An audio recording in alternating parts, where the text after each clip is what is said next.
we'll be joined by Pierre Marois. Pierre, if you're in the room, Dr. Marois, please join us on the stage. Thank you very much. Let's show our appreciation for the doctor. And also, to make up the forum, we would like to bring to the stage Dr. Samuel Shor. So, Dr. Shor, if you're in the room, thank you.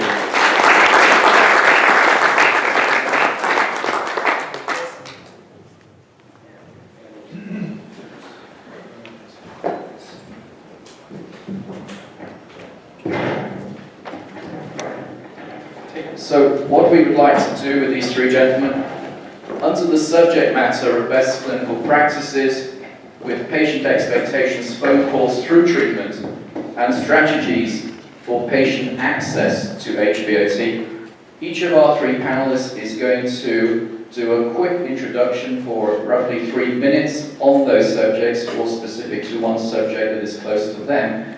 And then we are going to open it up to the floor to ask questions from you of our panel.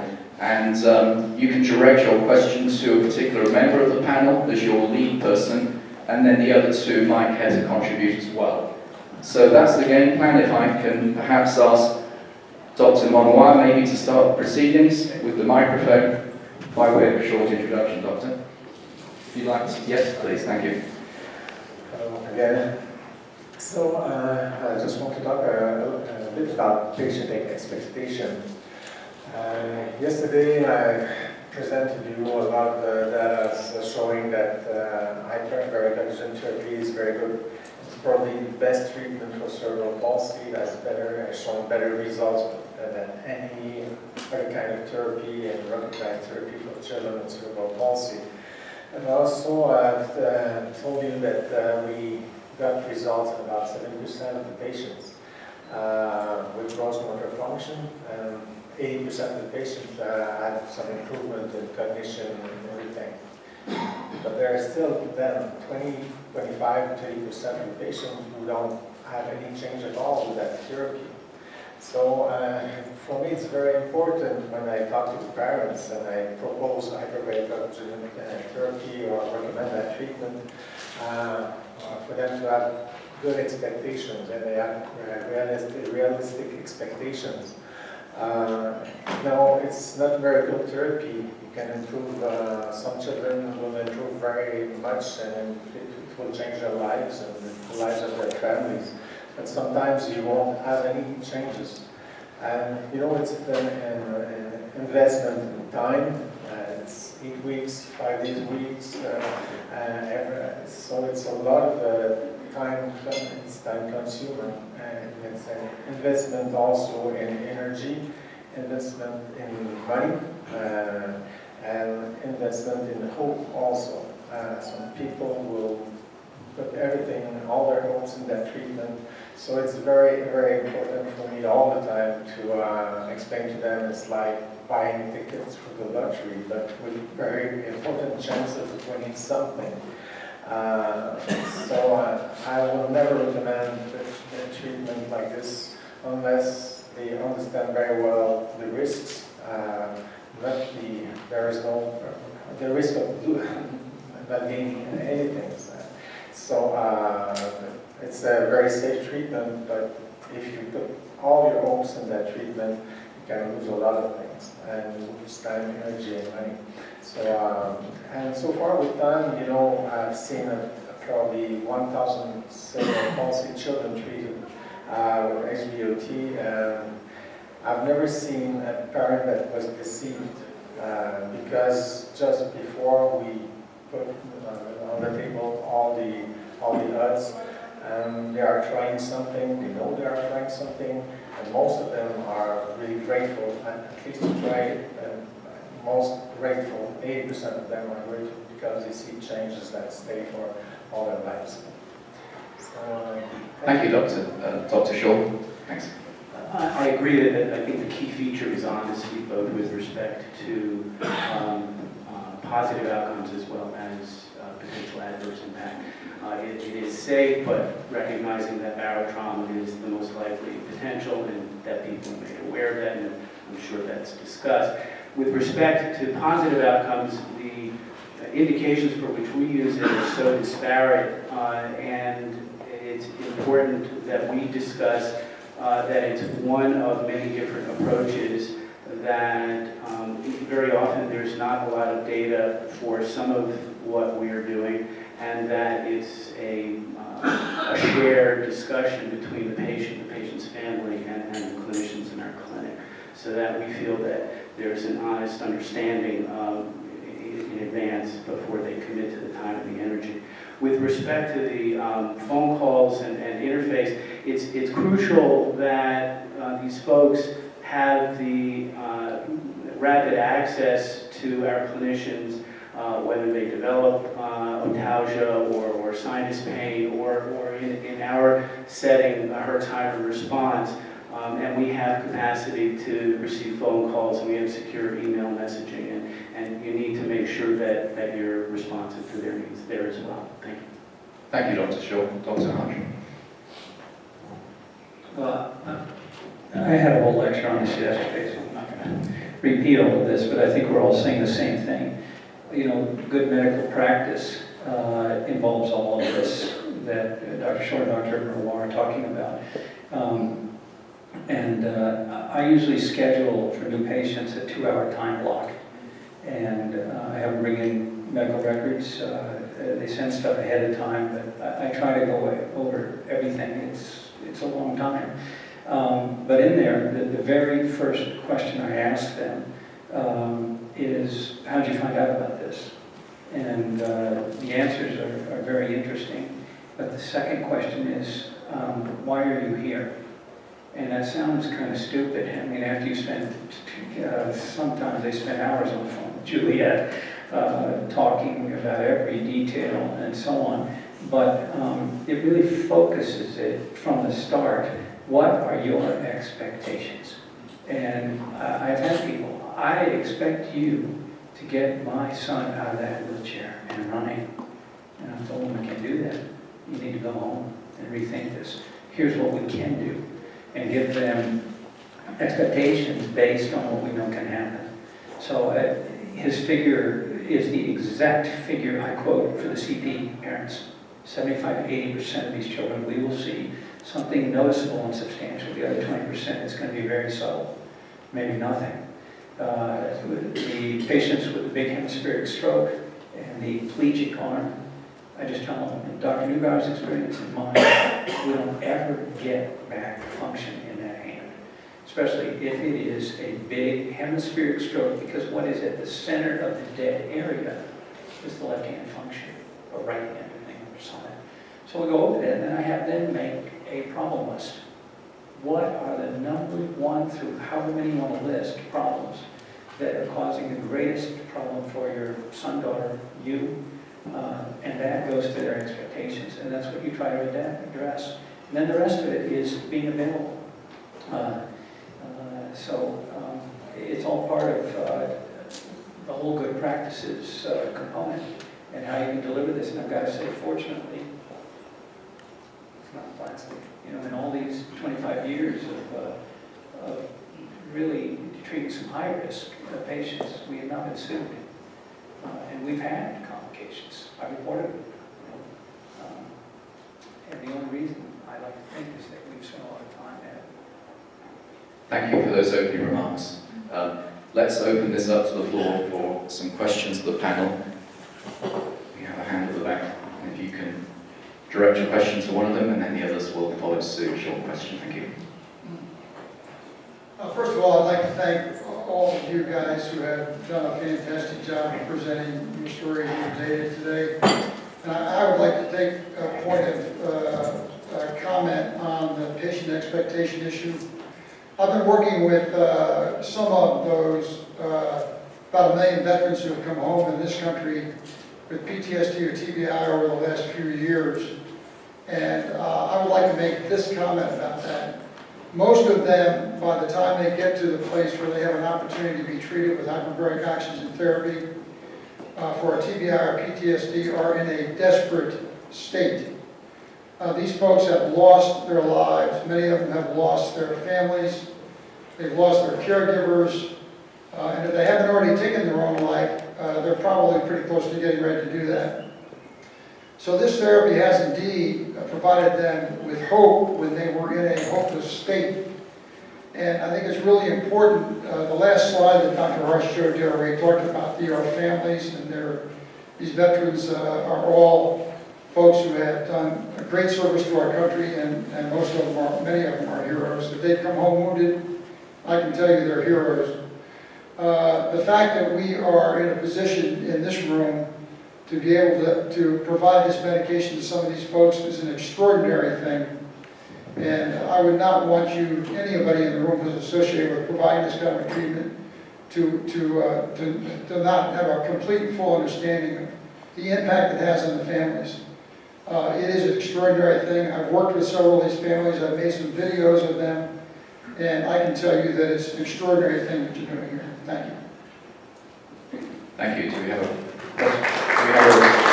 response from the panel, or should we move on to the next question? I think let's take a question at the front here. Thank you. Sana Garrison, Vancouver. Thank you very much, Dr. Duncan and Stephen Reimers. This is a wonderful news, and Dr. Harch, of course, about the legislature in Oklahoma. Now, Dr. Marois, we are about, I think, 6 or 7 coming from Canada, but I think that Quebec's become an epicenter of CP studies, and what can we learn from our neighbors? I mean, we're about 1/10 of population, and we have 1/100th of a number of facilities. And that's the truth, unfortunately. We have about 20 facilities across Canada and approved, right? And more than half are military. So any lobbying, grassroots organizations, anything you can actually hang on and try to build our case. But Paul Harch said it's absolutely mandatory to do the good medical practice. And Dr. Duncan talked about accessibility and availability. What can we learn from them?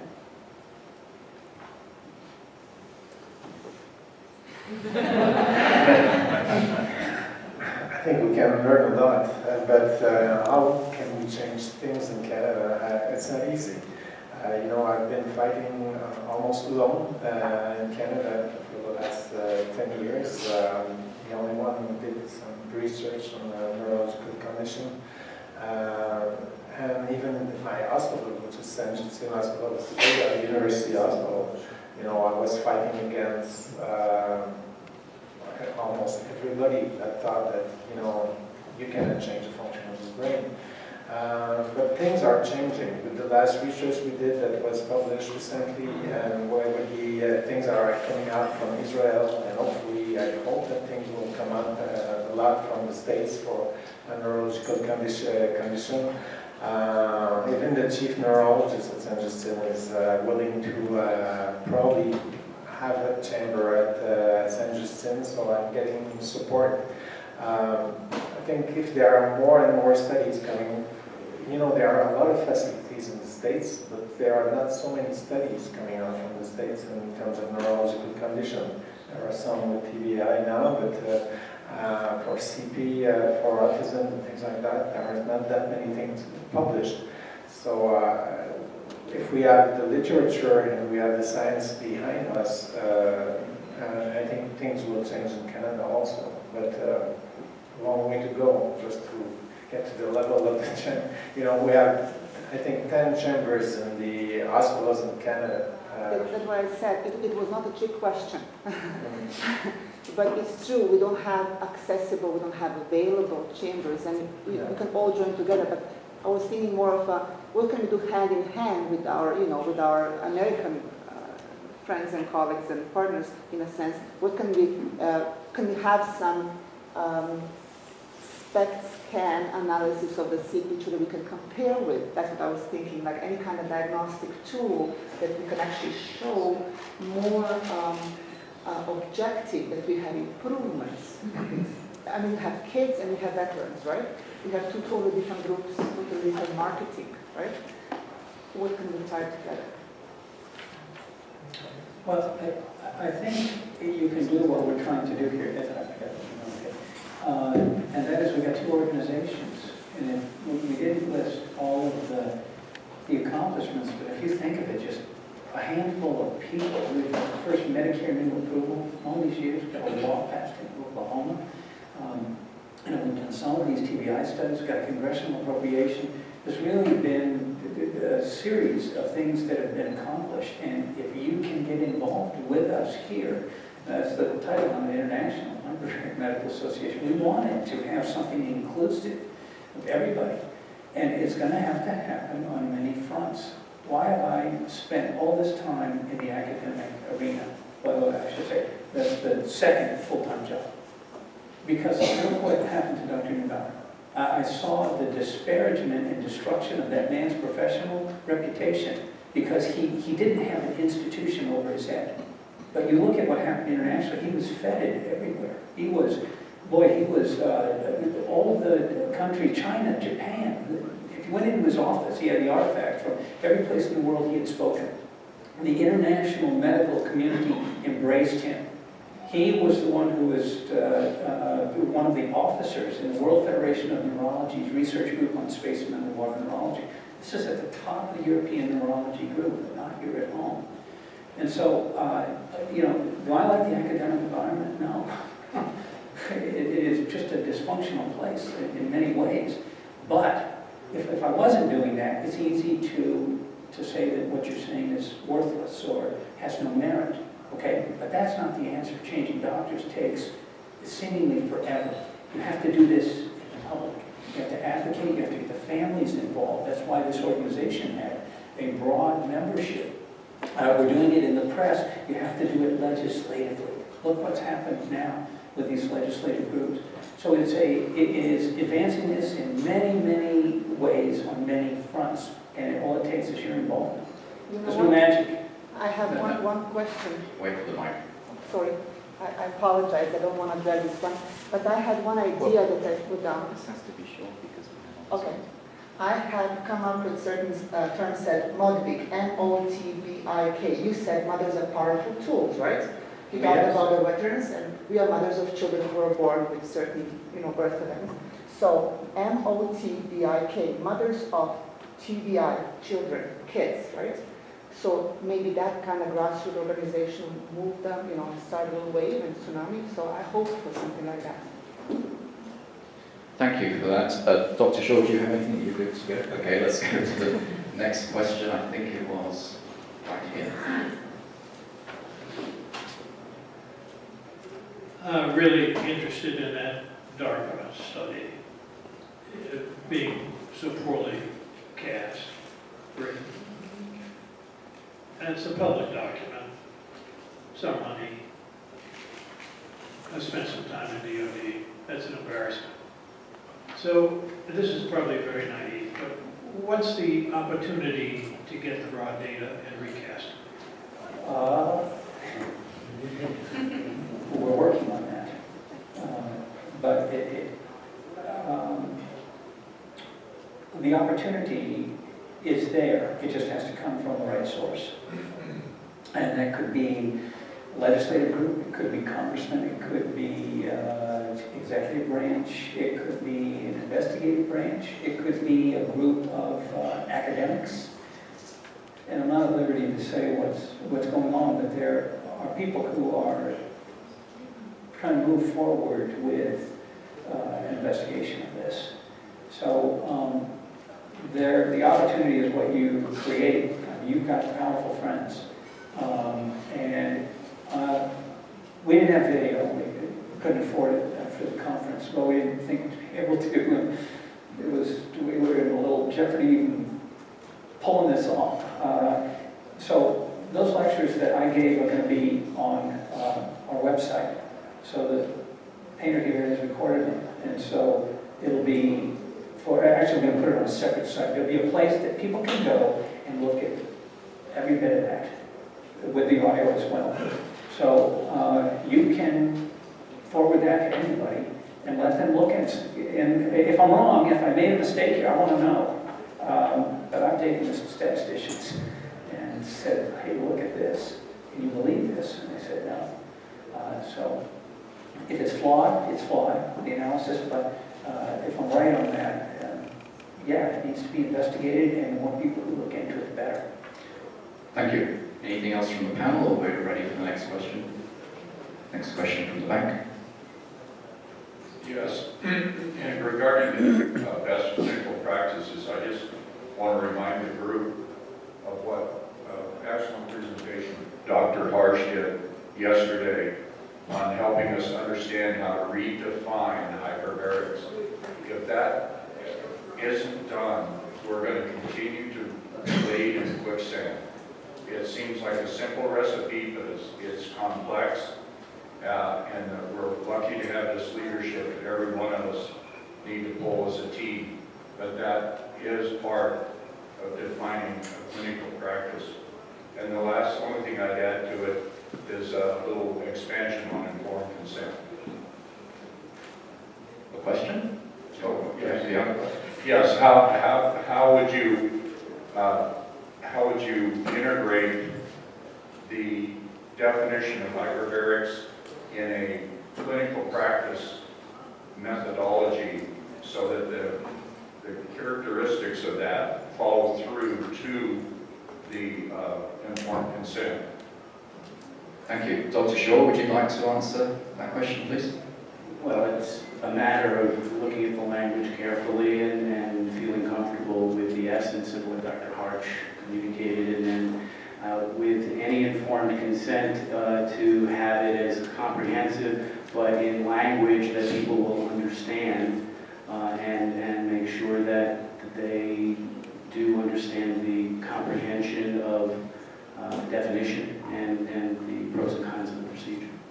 Thank you. The panel, would you like to add to that, or we're good? Well, just real quick, Bill, next meeting, we're going to have you give a formal presentation on stuff, but I don't think people are aware of. Bill Delp is one of the people who really brought about some of the dosing issues to some of the other people in hyperbaric medicine, was raising the issue of what actually is going on in a chamber. We write a prescription for a given dose, or I should say you come in, I write an order to a nurse to give, or a technician to give a certain dose of chamber. Well, all these years in hyperbaric medicine, it's been pretty squishy in that nobody has looked at the fact that we have a time that it takes to get up to the level of oxygen that we're delivering. What are you breathing before then? So the composite dose is what they end up getting. It's not exactly what you write. And I think that's what you might be referring to about consent and all. That you're getting somewhere in that region, but it can be tightened up. Thank you for that question. Let's get a few more coming here. We have one. Thank you. We start to use it for people with repeated pneumonia or chronic fatigue, which is very prevalent. Did anyone of you have any experience with those chronic disease besides?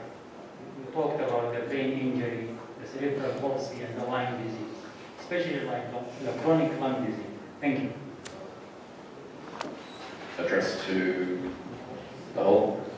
Well, I think, at least as far as the chronic diseases, I alluded to quite a few, whether it directly is related to Lyme or some of the non-specific phenomena such as fibromyalgia and even sleep has the potential to improve non-specifically depending upon the underlying condition. I'm going to defer to the others with respect to pulmonary disease per se. Yes, we've had the opportunity to treat a variety of pulmonary diseases. We looked at chronic lung rejection in heart lung transplant patients, or in lung transplant, excuse me, and we had some success with it. Half of them had a suppression of their immunologic rejection. I've treated COPD with this, emphysema, and if you go, I'm trying to remember where it was, it's in wound care and hyperbaric medicine. One of the older issues where they tell the story of Edward Teller's wife. When Teller had his stroke and he couldn't get hyperbaric treatment, Dr. Newgarden sent him a chamber, put it in his office, and they started treating him. Well, his wife was dying of dementia from severe COPD. She was down to 70-some pounds. And Dr. Maxfield had recommended treating his wife as well. She ended up doing a very low-dose protocol that the Russians had used for treating COPD. She put on another 20-some pounds. The dementia improved. She was the life of the party again. She lived another 5 years. they've given her 6 weeks to a few months to live. So we've had some experience treating lung disease. It's another pathology, it just has to be in a different dosing range is all. I have a question, actually. How do you address the issue of emphysema collapse? We just go slow. No, you can't. In fact, that is our normal protocol for wound healing. If we have someone with emphysema, we will give them an actual half an hour compression and decompression of their 90-minute or 120-minute period. We have never had. The only pneumothoraces we have had are people on ventilators. Carbon monoxide, gas gangrene, etc. In the chamber, we got positive pressure ventilation. There's some danger there and there's risk. What pressure?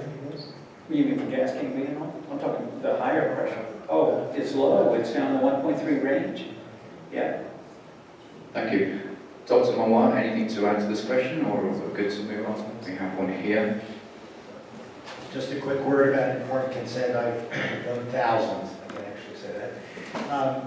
If you're going to treat traumatic brain injury and you're going to get informed consent, make sure that person is capable of giving informed consent and that you document it. Because if you're going to imply that somebody has cognitive deficits, you better be sure that they can give you true informed consent. There's actually another comment that I wanted to make, and that's for minors. Have both parents sign consent, not just one, because you can get into trouble if one doesn't agree with the other. Thank you. We have a few more minutes. Doctor. With glass injury, you can have pulmonary damage. And I was wondering if there's a concern with pulmonary oxygen toxicity with hyperbaric treatment immediately after. Could it be a concern? Could it be helpful or detrimental in the pulmonary scenario you have with glass injury? Well, to get oxygen toxicity, the Navy has done all that work in an acute setting. You look at it, you give someone a table 6 with acute lung injury. Your big risk is if you've got lung rupture and or trapped air. But to be honest, I don't think anybody's treated acute blast injury. And I wouldn't be quite so worried about it from a toxicity standpoint. I mean, by the time we get somebody, we're usually not going to be at a high reperfusion injury type of hyperbaric oxygen dose. You're going to be at a low one. And if you go slow and you're worried about the lungs, you're not going to have any problem. Toxicity is going to accumulate with a significant load of oxygen, and you're not going to get that in any short single treatment. Well, at this stage, I hope everybody in the audience found that a refreshing change or add-on to the individual lectures. Thank you. Show our appreciation to the 3 doctors.